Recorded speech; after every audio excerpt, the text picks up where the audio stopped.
এই দাঁড়া, আসার দিবেন না? দেন, এখন ছোট্ট একটা গ্যাং আনছি, এখন ভয় পেয়ে গেছেন? ভয় ভয় পাওয়ার কি আছে? হ্যাঁ, নিজেকে তুই কি মনে করিস? প্রোটিন দ্য লুরু, আমি সবার গুরু। আমার সামনে আছে চেলা, আজ হবে খেলা, খেলা হবে। আয়! তোরা 11 দোকানে 22 জন খেলোয়াড় হতে পারিস, কিন্তু এই মাঠের রেফারি না আমি, এক একটাকে লাল কার্ড দিয়ে মাঠ থেকে আউট করে দিব, আর তোর গার্লফ্রেন্ডকে আমার করে নেব। এই থাম, আমি আসি তো।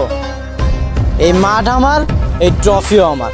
রেফারি থাকবে, কিন্তু রেফারি কোনো কার্ড থাকবে না, আর সেই ডিসিশনটাও আমার।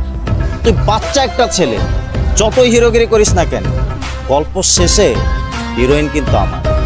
আর আমার একটা জিনিস মাথায় আসে না ভাই, তুই বয়সে বড় গার্লফ্রেন্ড দিয়ে কি করবি? আমার বয়সে বড়ই পছন্দ। ঈদের রাতে যখন চাঁদ উঠবে, ছাদে উঠে পটকা ফুটাবো। কারো কোনো সমস্যা থাকলে আওয়াজ তুলে দেখুন। আমি এখন একা নই, আমার গ্যাং আছে। কেউ কিছু বললে আমার গ্যাং তাদেরকে তামা তামা করে দিবে। এই থামো, তোমরা কি শুরু করছো?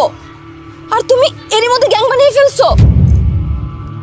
তোমরা কিশোররা না আসলে আবেগ নিয়ে চলো। আমি তোমাকে আমার প্রোটেকশনের কথা বলেছিলাম, আমাকে ছিনিয়ে নিতে বলেছি না, তুমি আমারই আসো। তাহলে তাহলে এই গ্যাং কিসের জন্য? হ্যাঁ, আমি তোমাকে স্ট্রঙ্গার হতে বলেছিলাম, তার মানে এই নয় তুমি গ্যাং বানিয়ে শক্তি ও ক্ষমতার দিক থেকে স্ট্রঙ্গার হবে। কি চাচ্ছ তুমি? জেলার ভাত খেতে যাচ্ছ? আর আমি বুঝি না, বাচ্চা একটা ছেলে তোমার মাথায় এসব ঢোকে কি করে? দেখো, ঠিক করে পড়াশোনা করো আর ভালো মানুষ হও।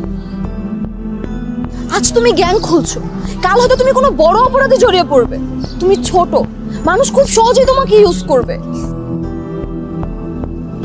অপরাধী হয়ে যাবে তুমি।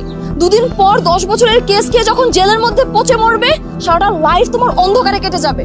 তখন কি করবা তুমি? হ্যাঁ, কোন উত্তর আছে তোমার কাছে? এই বয়সটা সুন্দর করে লাইফটাকে গড়ে তোলার বয়স।